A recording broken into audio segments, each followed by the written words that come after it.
At eto nga, nagluto tayo ng pancake. Sa nakikita nyo, mukha siyang sunog. Pero friend, hindi sunog yan. Toasted lang yan. Pero napakasarap niyan, promise. Kailangan din natin ipakita yung mga pangit na side ng pagluluto natin. Kung nasusunugan ba o hindi.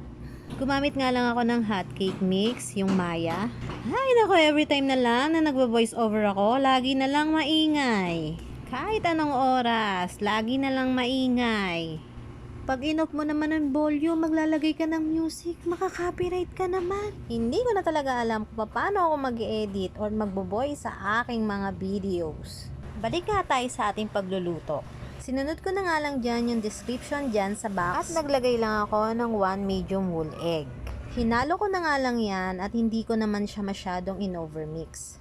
Nirest ko nga lang yan ng 3 minutes bago ko siya niluto. At make it sure lang nagagamit kayo ng non-stick pan. Maglagay lang kayo ng 1 tablespoon ng butter or margarine kung anong available nyo dyan. O mantika, ikot-ikot nyo lang yan sa pan para hindi magdikit yung ating pancake mixture. Ginamitan ko na nga lang spatula para hindi naman masunog yung ating butter. At kapag okay na yan, ibusan natin yung pancake mixture. Binuhos ko na yan lahat para less trabaho, less gas. Make it sure lang din na mahina lang yung anyong apoy. At kapag nagbabubbles na yung ating pancake, maglalagay na tayo ng cheese sa ibabaw. Kahit ano namang cheese ang pwede nyong ilagay, pwede naman yan. Tatakpan nga lang natin yan ng mga ilang minuto.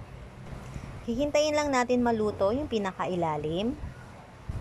At yan na nga, medyo nag-melt na yung ating cheese kasi quick melt cheese ang nilagay natin dyan.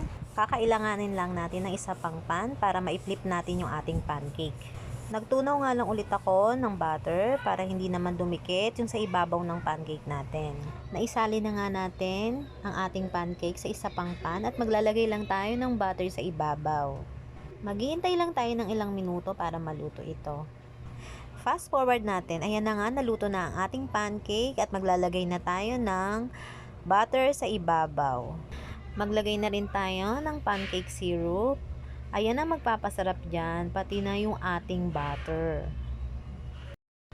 Promise friend, para kang kumain sa Jollibee. Yung pancake breakfast nila. Hatiin lang natin yan ayon sa dami ng kakain.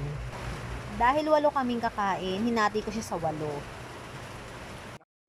At ayan na nga friend, na taste test natin. Kahit medyo toasted sa ilalim, ay napakasarap niyan friend. Ala Jollibee ang peg. Medyo toasted lang yung ilalim, pero napakasarap, promise. Ulit-ulit. At yan na nga guys, ang isa pa nating luto serye. At kung hindi pa kayo nakakapag-follow, follow for more! At huwag nyo rin kalimutan, i-subscribe ang aking YT channel. Makikita yan sa aking comment box. Thank you sa inyong pananood. God bless. Promise ang sarap-sarap talaga nito.